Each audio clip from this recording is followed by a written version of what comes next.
ଜୟ ଜଗନ୍ନାଥ ଦର୍ଶକ ବନ୍ଧୁ, ଆପଣମାନଙ୍କୁ ମୁଁ ଆଜି ଜଗତର ନାଥ ଜଗନ୍ନାଥ ସେଇ କାଳିଆ ସାନ୍ତ ତାଙ୍କୁ ଆଜି ମୁଁ ଦର୍ଶନ କରିଦେଇ ମାତ୍ର 2 ମିନିଟରେ।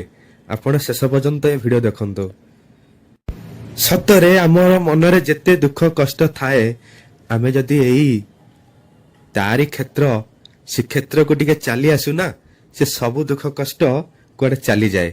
ଦେଖୁନାହାନ୍ତି କେତେ ଲୋକ, କେତେ ଭିଡ ଏଠି।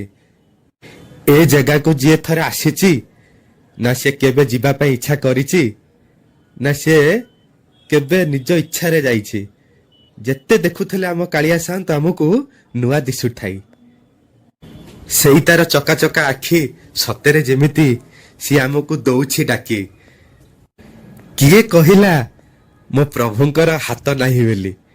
ସେମିତି ହାତକୁ ଦେଇଛି ଆମ ଆଡକୁ ମେଲି। ଆମେ ସମସ୍ତେ ଚାଲି ଯାଉଛେ ତାଙ୍କୁ କୋଳେଇ ନେବା ପାଇଁ। ସେ ଯେମିତି ଆମକୁ ସତରେ କୋଳେଇ ନେଉଛନ୍ତି। ସେ ଆମକୁ, ଯଦି ମୋ ଭଗବାନଙ୍କର ହାତ ନଥାନ୍ତା, ସେ କଣ ଏତେ ସାରା କୋଟି କୋଟି ଲୋକଙ୍କୁ କୋଳେଇ ନେଇ ପାରୁଥାନ୍ତା? କହିଲେ ଦେଖି। ଶିଶୁଠାରୁ ବୃଦ୍ଧ ତକ ସମସ୍ତେ ଚାଲି ଆସନ୍ତି ଏଇ ଶ୍ରୀକ୍ଷେତ୍ର ଧାମକୁ, ଟିକେ ଜଗାକୁ ଦେଖିବା ପାଇଁ। ଯେତେ ଯାହା କୁହନା କାହିଁକି, ଏ ଜାଗାକୁ ଯିଏ ଥରେ ଆସିଛି ସେ କେବେ ବି ଭୁଲି ପାରିନି। ଜୟ ଜଗନ୍ନାଥ। ପ୍ରଭୁ ସମସ୍ତଙ୍କୁ ଭଲରେ ରଖିଥାନ୍ତୁ।